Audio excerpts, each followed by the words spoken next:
Leviathans by Stalker Shrike. I was 4 years old when I first dreamt of the Leviathans. The details grow fuzzy, now, as all memories that old do. I was dreaming of something else at the time, something unrelated but just as strange. They were flickering dreams, switching and shifting, dreams that would have terrified me if my brain had been cruel enough to remember them. Dreams of worlds gone dark, of eerie landscapes under alien skies, of small places in the plains and forests that were not what they seemed to be at all. And all through it, something watched me, tall and green, like a hybrid of a bat and a cicada. Sometimes it was close, sometimes it was far away. I even think I remember it speaking to me once, though I do not remember what it said. But I remember that it was, in some way, connected to the dream that came next. The dream that was more than a dream. The dream that was a memory. A memory that has stayed with me, clear as a glass bauble, ever since. I was older, perhaps in my teens. Water pressed mercilessly down on my body, and though I could breathe through the tube in my mouth, I knew I had only minutes to live. But right then I didn't care about all that. All I cared about was the vast darkness of my surroundings, an impossible, crushing dark, so thick that I couldn't see my body or the ground I stood upon. That darkness stretched up into the sky, forming a perfect, unbroken dome. Or perhaps not quite unbroken. As my eyes adjusted to the darkness, I saw that there was a glow before me. It was faint, so faint as to almost be imperceptible, but it was undeniably there, turning the water there to an impossibly dark midnight blue instead of black. But that was not what made me gasp in awe, or what made me remember that moment to this day. It was the fact that before the glow, shapes moved. They were colossal, ancient things towering miles above the sea floor, so huge that I could have barely seen their shapes if they hadn't been so far away. There was something in them of whales, the vast blue or fin whales, but they were not those creatures, as much as I have tried to tell myself they were. Nor were they giant squids or deep-sea shrimp or rotting mats of vegetation, though they resembled all these things as well in their own way. But they were alive, I know that. Their limbs moved, though impossibly slowly. Their tails beat up and down in strokes that took minutes to complete. Tiny lights like distant stars flickered from their sides and those structures that were not their heads. Once, one of them opened their mouth, and the motion it made to do so sickens me to this day. They were not whales. They were my Leviathans. I don't know how many there were, half a dozen at least, a pod of impossible things, slowly moving along. Perhaps there were more around me, invisible in the darkness. Perhaps they stretched on forever into that crushing, suffocating shadow.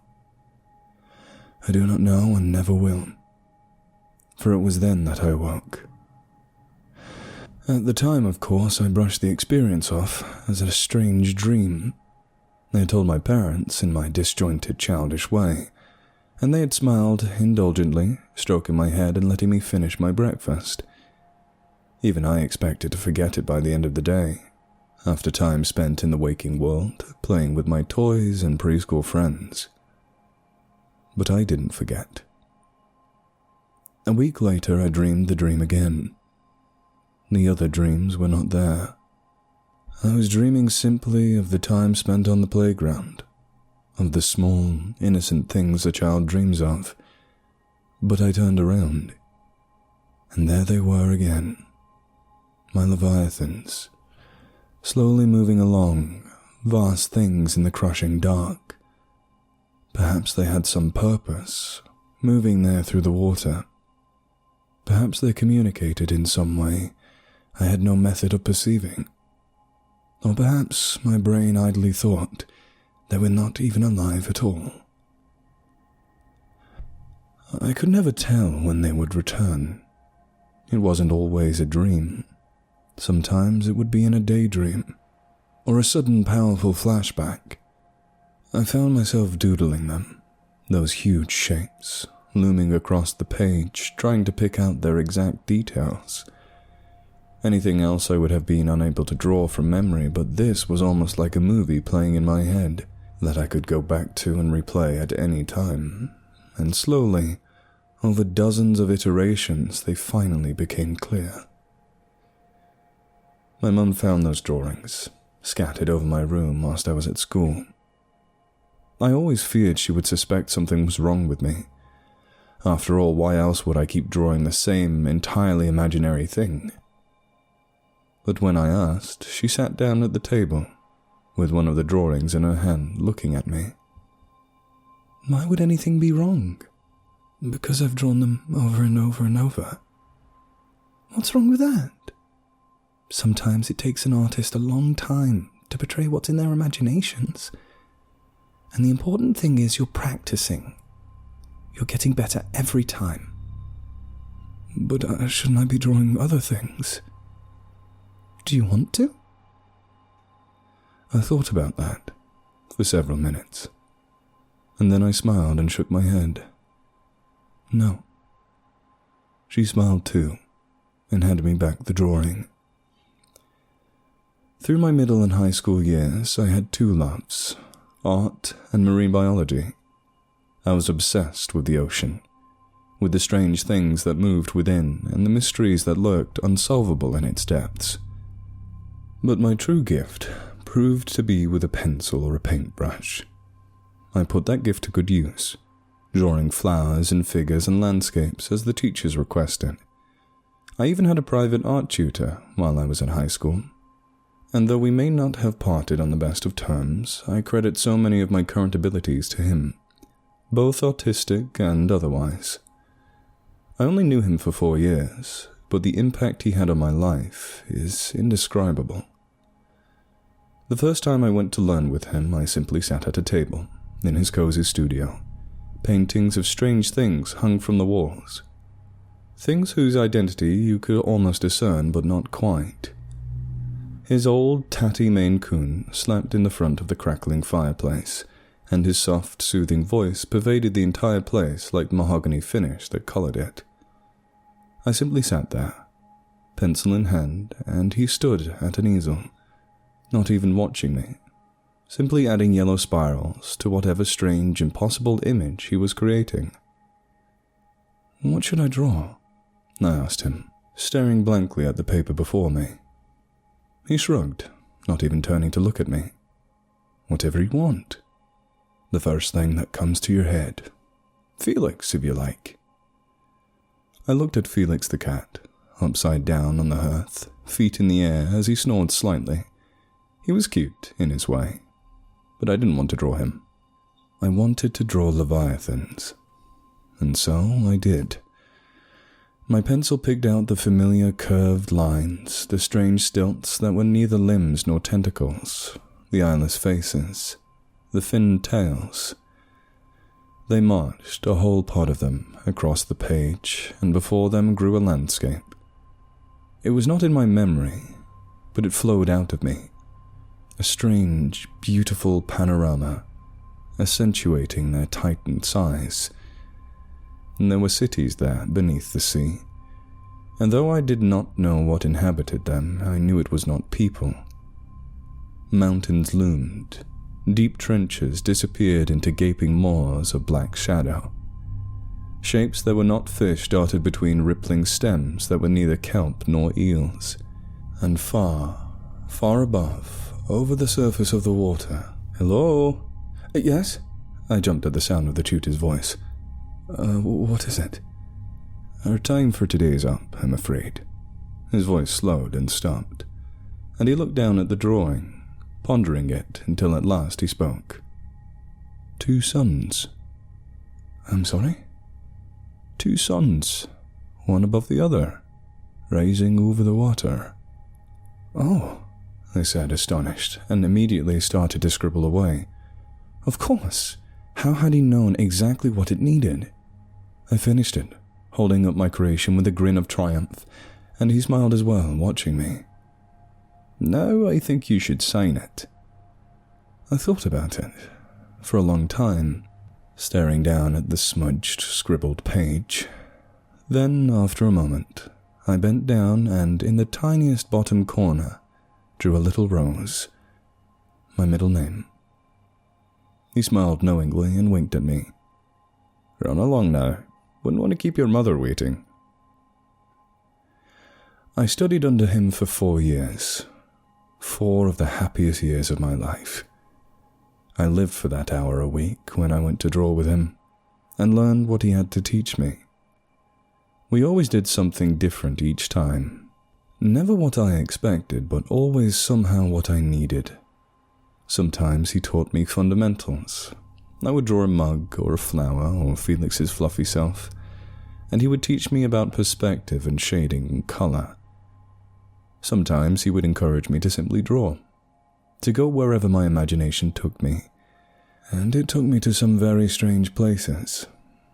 And then, just after I turned 18, he gave me a special assignment, something I'd never done before. Miranda, he said, looking at me as I closed the door and set down my backpack. I have something of an idea for today. Something I don't normally suggest. What is it? I sat down expectantly at the table, looking up at him. His assignments could be strange, but they were never boring. I would like to switch pieces. What? I stared at the half-finished painting he was working on, the first strokes of some huge Titan thing, looming against swirling clouds. Sir, I'm not nearly that talented. Oh, you're not, are you?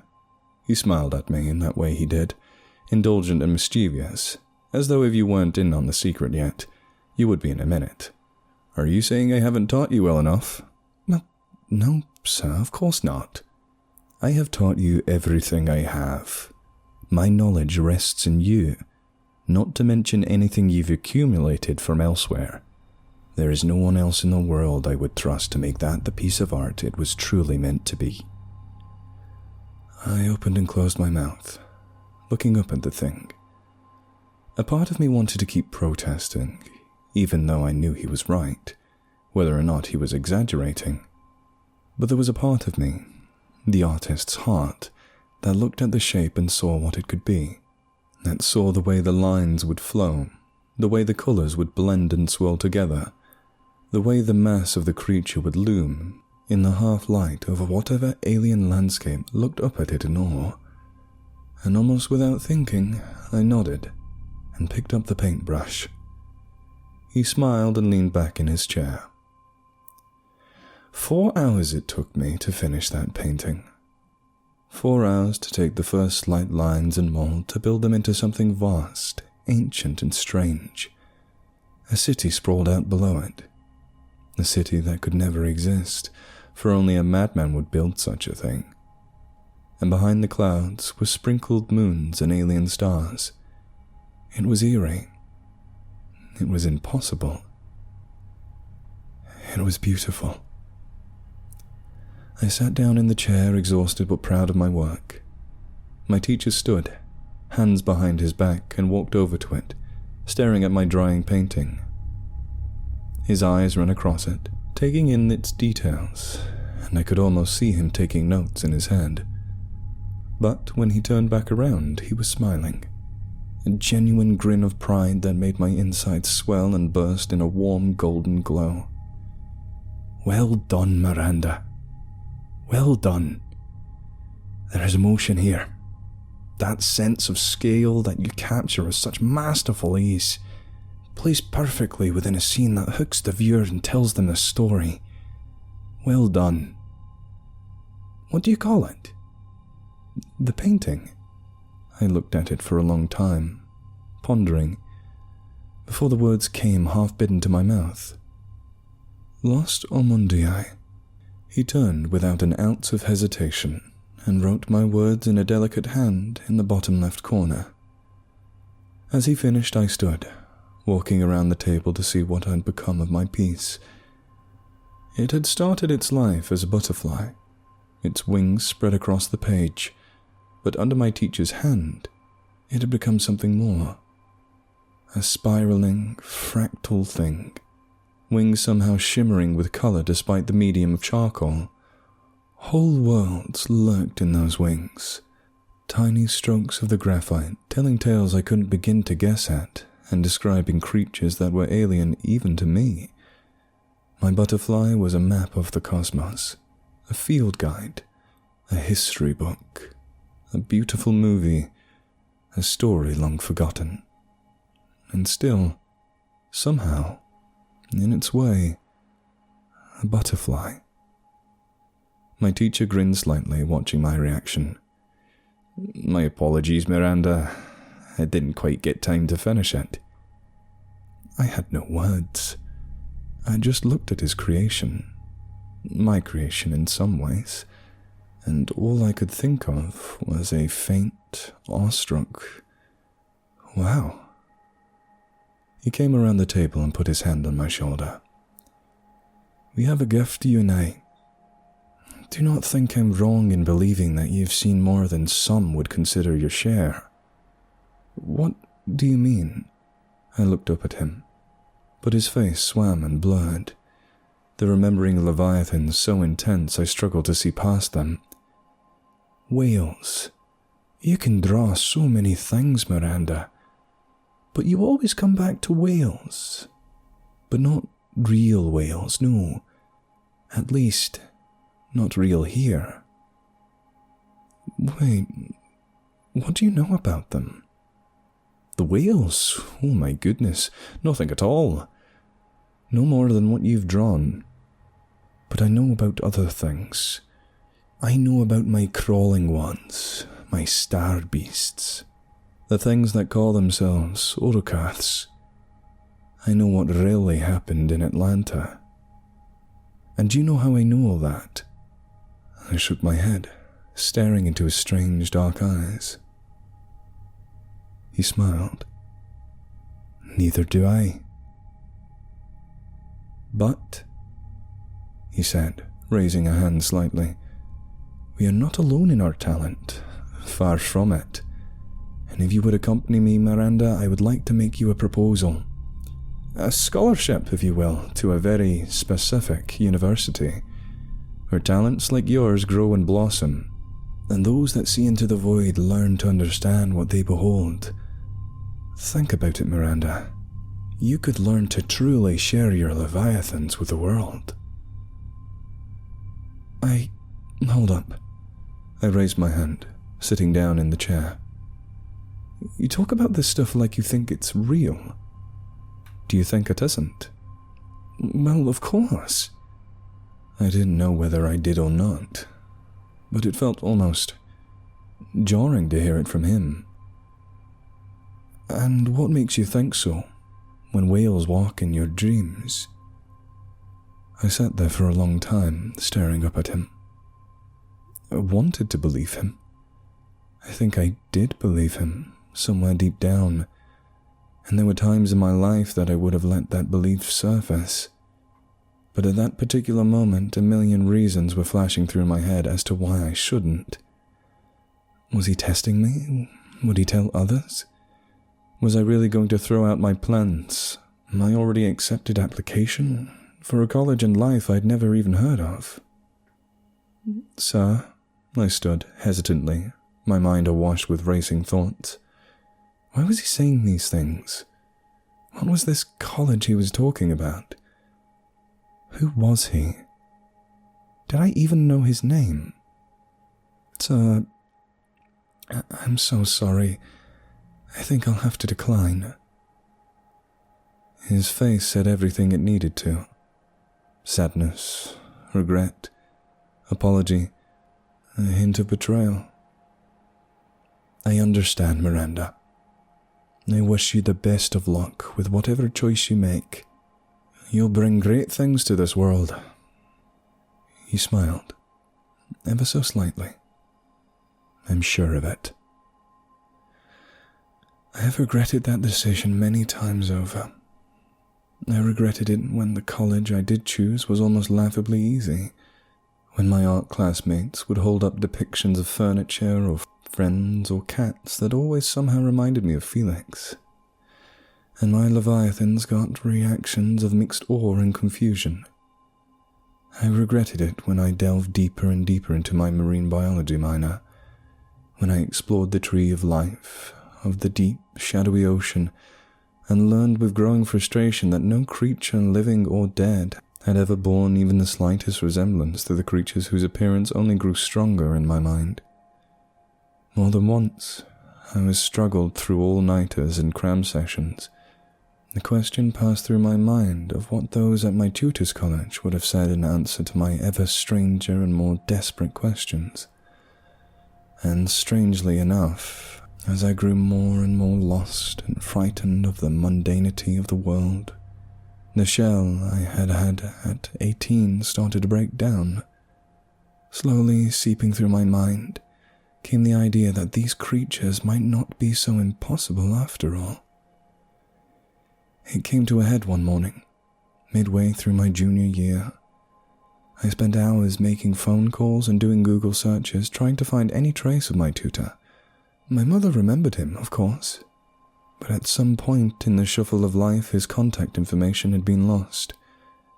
The internet yielded nothing but a grainy photo of an art piece that might have been his, with nothing leading on from it but a dead link, and I could find nothing that sounded like his college at all.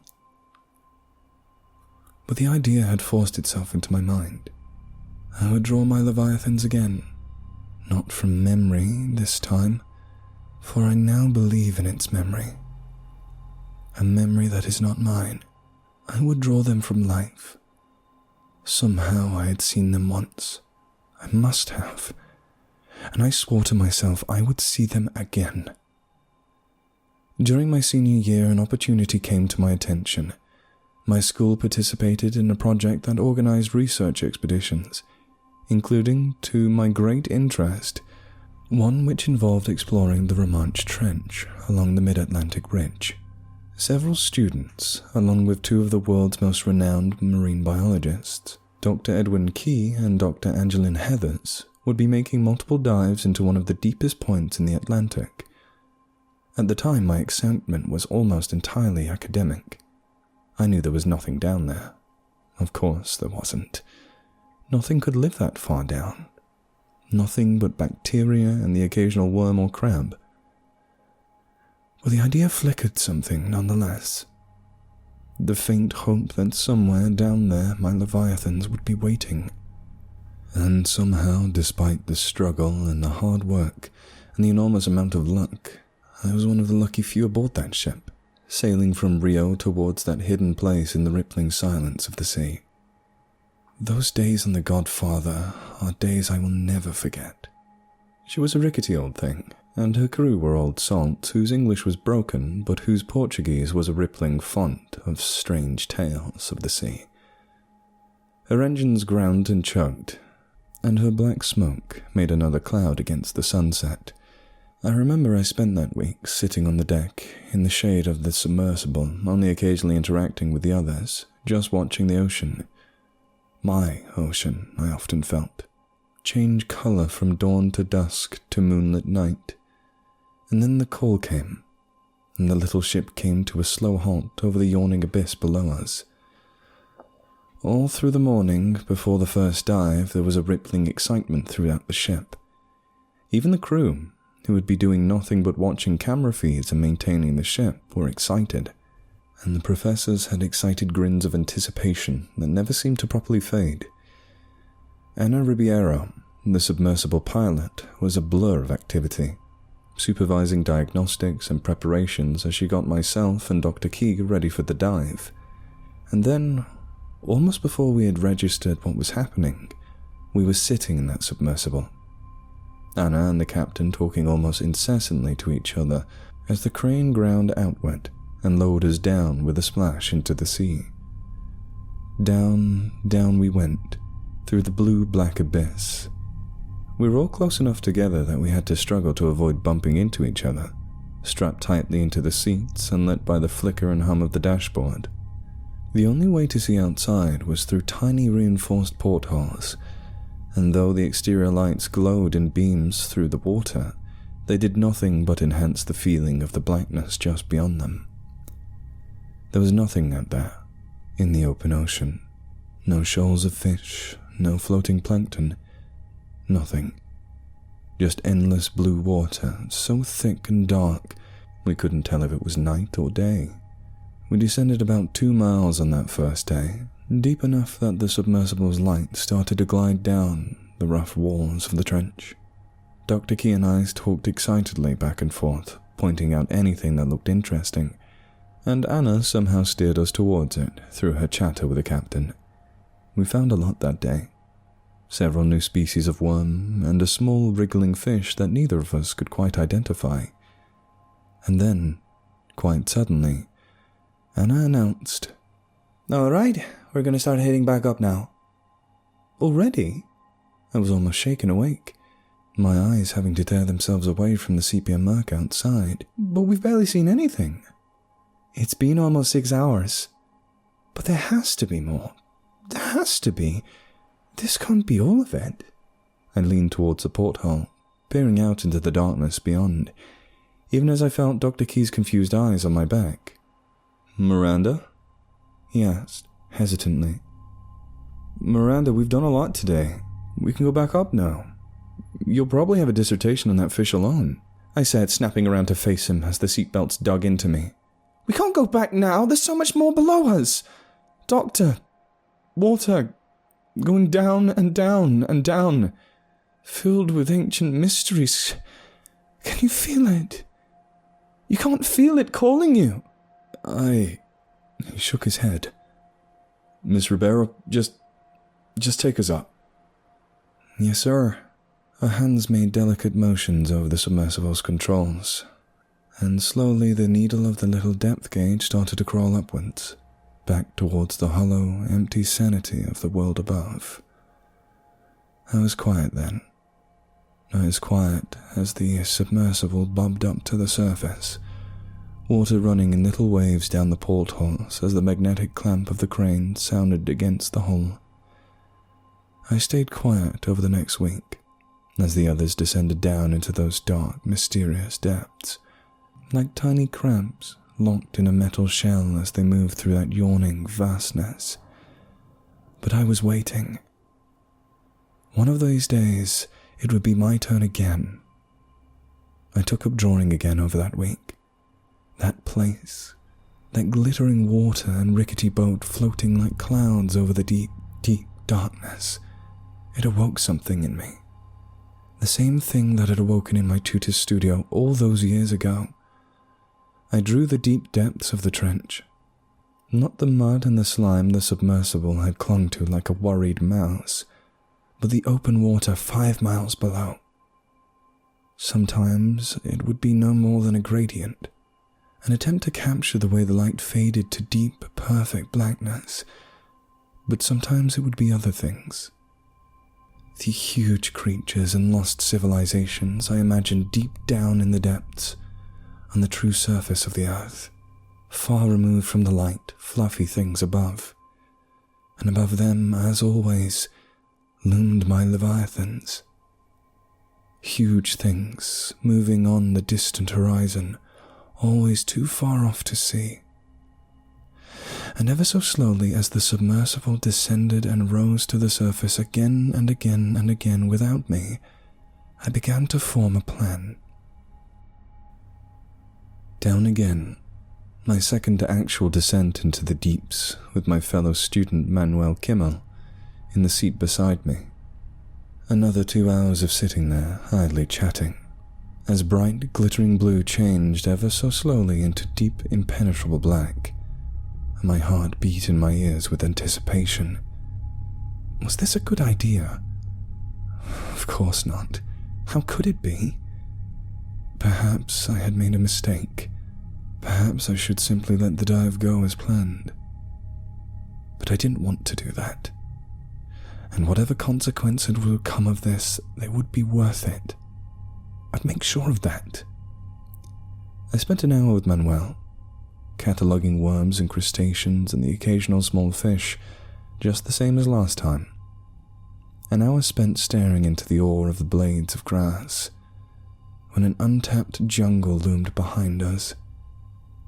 And then I slid the knife from my pocket ever so gently and held it at Anna's throat. "Turn off the radio."